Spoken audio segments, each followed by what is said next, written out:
باللہ من الشیطان الرجیم بسم اللہ الرحمن الرحیم۔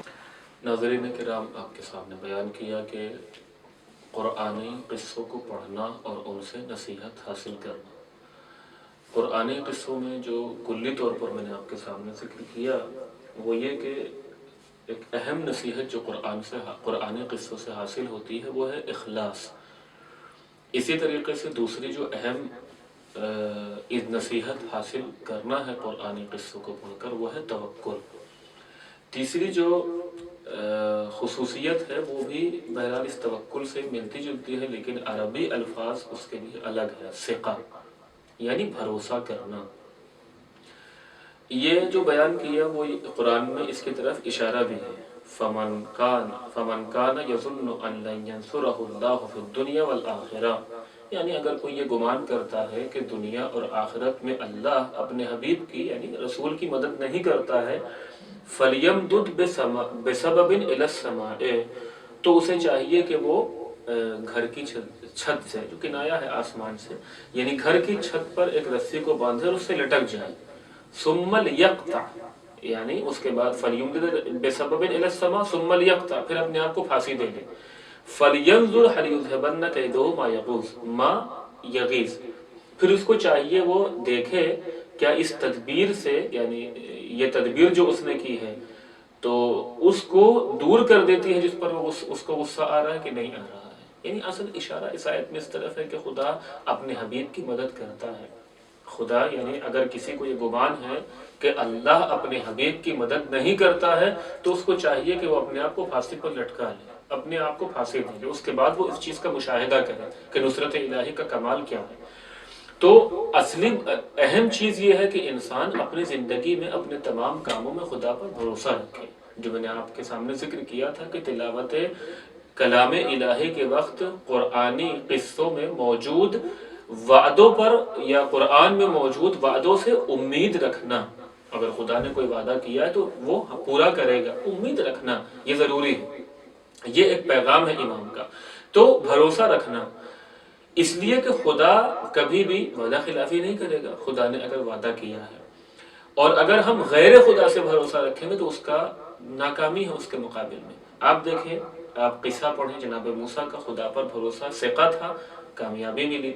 اسی طریقے سے جو دیگر مقامات پر انبیاء ہیں یا بعض صالحین، بہرحال انبیاء کی بات تو بہت بڑی مقام عصمت پر فائز ہیں، بعض نیک بندے جن کو اللہ پر بھروسہ تھا، مثلا جناب آسیہ، یا اسی طریقے سے دیگر جو قرآن نے مومن آل فرعون ان کا ذکر کیا ہے، یا اصحاب کہف، کہ جس طریقے سے ہر حال میں ان کو خدا پر بھروسہ، ثقہ، امید ہے خدا سے۔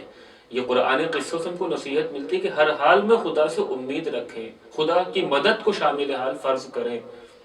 آج ہم کسی محاذ پر ہوتے اپنی ساری طاقتوں کا محاسبہ کرتے ہیں، جو اصل طاقت ہے خدا کی طاقت اس کو بھول جاتے ہیں۔ آج کسی بھی محاذ پہ ہم ہوتے ہیں۔ بس ایک نمونہ آپ کے سامنے پیش کرنا چاہتا ہوں، جنگ بدر کی کیفیت کیا ہے؟ مسلمانوں کے پاس سارے جنگ کے ہتھیار نہیں ہیں، جو میدان جنگ میں جن ہتھیار کی ضرورت ہوتی ہے بعض کے پاس ہے بعض کے پاس نہیں ہے، اور تعداد کتنی ہے؟ 313۔ ادھر سے کفار قریش کی تعداد کتنی ہے؟ 1000 اور 900 کے درمیان کا لشکر ہے، 1000 کے قریب افراد ہیں۔ نتیجہ کیا ہوا؟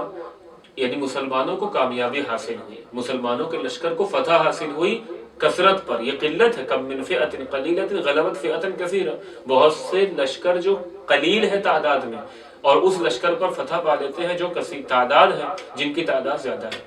یہ جنگ بدر کا نمونہ آپ کے سامنے موجود ہے۔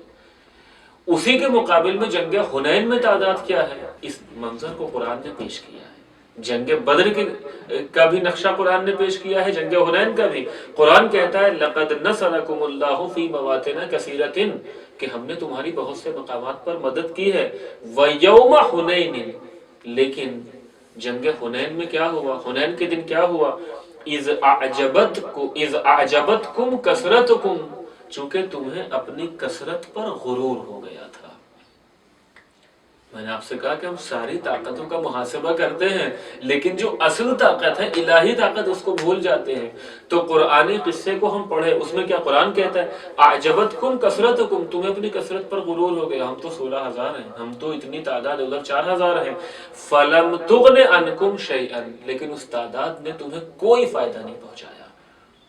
اصل تعداد سے نہیں لڑا جاتا ہے، اصل تعداد معیار نہیں ہے، اصل خدائی طاقت. اس کے بعد قرآن کہتا ہے وَضَاقَتْ عَلَيْكُمُ الْأَرْضُ بِمَا رَحُبَتْ، اور تم اتنا پست ہو گئے جنگ حنین میں کہ زمین اپنی وسعتوں کے باوجود تم پر تنگ ہو گئی.